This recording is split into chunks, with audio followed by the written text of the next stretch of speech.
Akka harmeen kee dhukkubne akkati sobdee qarshii naraa sasaabuuf akkas jette waan wallaalsitti fakkaate. Gurbaan kun shamarran kana fiduu madi deemni. Har'ammaa arguu ni qabna. Eessa dhaqaarta? Eessa dhaqaarta? Si barbaachuun dhufaa jira mana keessa. Maal na barbaadda kottu?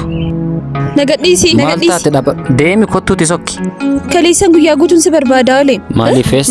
Maal naa godhattee na barbaadda? Na dhaggeeffadhu. Maakiin immoo dhuftee anaaf siin gargar baasuuf jettee shira isheen hin shiriin hin jiru. Shira maaliidha wanta isheen siin jettu hundumtuu sirriidha. Karaa keerra bu'iitii sokki yoo barbaada ta'e jireenyisitti maan jira.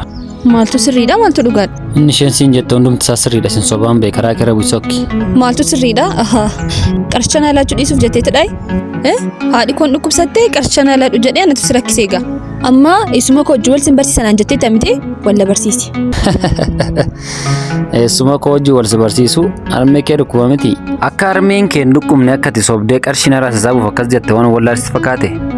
Yeroo isin yaadan maaliif nama dubattan sinii? Karaa keerra bu'iitii sokki. Waan hunduma isaa dhugaa jiru beeka. Maakiinis atis akka isin muudii natti qabachuuf natti siqattan beeka. Jaalallee kees beeka. Jaalallee maalii latii kun maal haasaa jirtaa? Ansi duwwaa dhabeettamteen kan hin qabu. Ana qofa qabdaa? Amma ni garraamiin sii taa jira. Yoo of hin barbaadde ta'e naaman kottutti nagarsiisa. Elaa waan jiru as dhaabbadhu tokko tokkoon dhaggeeffadhu. Wanta jiru hundumaa isaan barta. Akka itti mul'anne garuu.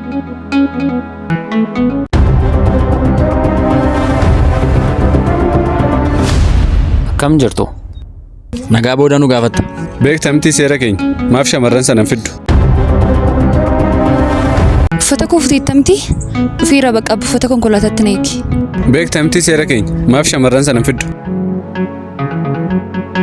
Maal na jalaa badanii yeroo hundumaa nan barbaada tokko gaafa argu tokko na jalaa bada. Walumatti fidaaf jedheen malee maalani? Saati barbaadda nan fidaafano. Nan fidaa kee kana dadhabne.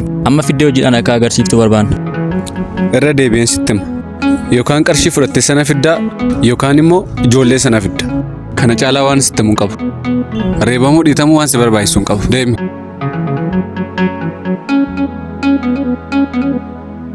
Dhageesseetta miti kottam. Kottu. Heela laluuko uffata koo futeettamti dhufiira bakka buufata konkolaataatti na eegi. Deemaa jirta miti? Eenyu deemaan jira? Uffanni kee hoo? Laluun naa fudheera sakaan immoo fudhadheera. Tolee karaa gaarii. Tolee galatoon. Maakii karaa nagaa tolee dhiifama naa godhi immoo. Dhiifama naa godhi si baruu kottu immoo gammadeera. Atis dhiifama naa godhi lati. Hayyee. Jedhaa bakka. Chaa. Ati immoo magaalaa kana lafa deemtuun qabdu gatii ta'ee fi qarshiin maqaa keedhaan fudhe tokko tokko nan deebisaaf. Nama wajjin guddadha waan kana irratti yaaduu koo dogoggoreera. Kileebii keessa dannastii isheenoo duriyyeedhaa nama taatu miti siniin taatu jedhee qarshii isaanii lakkaa itti deebisa kan hin maqaa keetiin fudhe. Lammaffaa karuma safara kanaa makkan dhufne. Sii galee? Chaaw. Dhiifama. Rakkinaan qabu. Daagit kulkuulatuun sama sanku.